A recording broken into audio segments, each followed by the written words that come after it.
Santapan Harian Selasa 15 Juni 2021.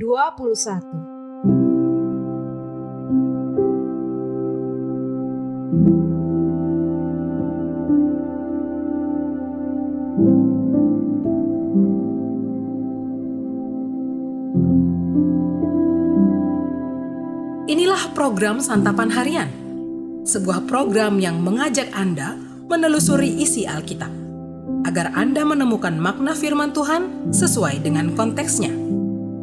Santapan Harian tertuju bagi Anda yang ingin memiliki kehidupan rohani yang segar, kuat, dan sigap.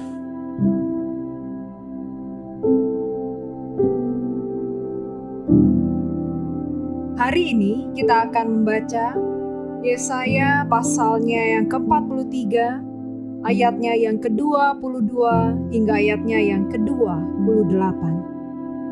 Namun sebelumnya, mari kita berdoa. Bapa yang baik, terima kasih untuk kesempatan yang Engkau berikan kepada kami. Kesempatan untuk menerima kebenaran firman-Mu. Dengan kerendahan hati dan pertalutan jiwa, kami siap mendengarkan sabda-Mu. Di dalam terang firman-Mu Kristus, kami berdoa. Amin. Yesaya 43 ayat 22 sampai 28. Sungguh engkau tidak memanggil aku, hai Yakub, dan engkau tidak bersusah-susah karena aku, hai Israel. Engkau tidak membawa domba korban bakaranmu bagiku, dan tidak memuliakan aku dengan korban sembelihanmu. Aku tidak memberati engkau dengan menuntut korban sajian, atau menyusahi engkau dengan menuntut kemenyan. Engkau tidak membeli tebu wangi bagiku dengan uang, atau mengenyangkan aku dengan lemak korban sembelihanmu. Tetapi engkau memberati aku dengan dosamu. Engkau menyusahi aku dengan kesalahanmu. Akulah dia yang menghapus dosa pemberontakanmu oleh karena aku sendiri. Dan aku tidak mengingat-ingat dosamu. Ingatkanlah aku, marilah kita berperkara. Kemukakanlah segala sesuatu, supaya engkau nyata benar. Bapa leluhurmu yang pertama sudah berdosa, dan juru bicaramu telah memberontak terhadap aku.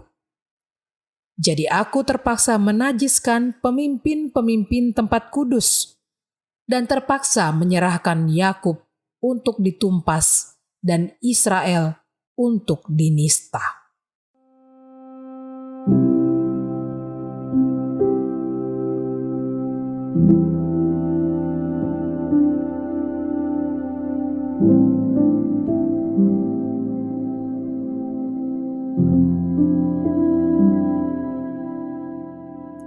Sahabat Santapan Harian, pastilah kita memiliki pengalaman ditegur orang tua selagi kita masih kecil. Dari pengalaman itu kita belajar apa itu disiplin dan sopan santun. Hingga pada usia dewasa, kita baru merasakan bagaimana pengalaman itu membawa kebaikan. Kita baru mengerti mengapa orang tua kita pada waktu itu bertindak demikian. Umat Israel mendapat teguran yang keras dari Allah.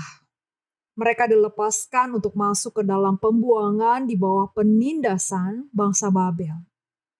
Ini karena mereka terbukti bersalah di hadapan Tuhan. Bangsa Israel hidup dalam pemeliharaan Allah, namun rupanya mereka mengecewakan Allah. Mereka tidak memanggilnya. Dalam arti mereka meninggalkan doa-doa kepada Allah. Padahal Yakub, leluhur Israel, adalah seorang pendoa. Mereka tidak lagi mempersembahkan korban penebusan dosa kepada Allah. Mereka bersungut-sungut karena harus mengeluarkan biaya untuk ibadah mereka kepada Allah. Mereka tidak pula bersedia mengeluarkan biaya untuk membeli tebu wangi bagi minyak kudus sebagai wewangian dalam ibadah. Sebagian di antara mereka bersikap ceroboh dan munafik, padahal Allah telah memberikan keringanan bagi mereka. Umat Israel tidak mau diberatkan dengan perintah Allah, tetapi sebaliknya, mereka memberatkan Allah dengan dosa dan pemberontakan mereka. Teguran Allah adalah wujud kasih sayang dan belas kasihan Allah yang dinyatakan kepada umat Israel. Sebab Allah tetap menyatakan dirinya sebagai Allah yang mengampuni dosa. Apa yang dinyatakan Allah mendorong umat untuk bertobat. Sebab dalam Allah ada pengampunan. Jika saat ini kita sedang ditegur oleh Allah, hayatilah bahwa di dalamnya ada kasih dan rahmat Allah.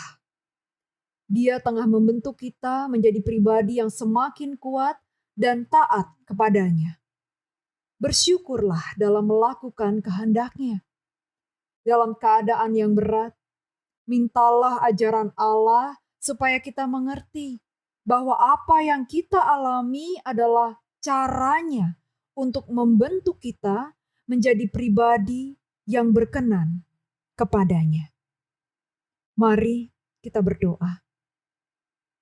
Bapa, ajarilah kami untuk mengerti kehendak-Mu dan memahami cara-Mu di setiap kejadian yang kami alami dan peristiwa yang kami lalui.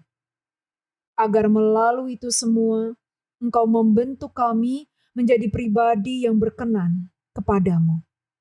Di dalam kasih-Mu Bapa, kami memohon. Amin.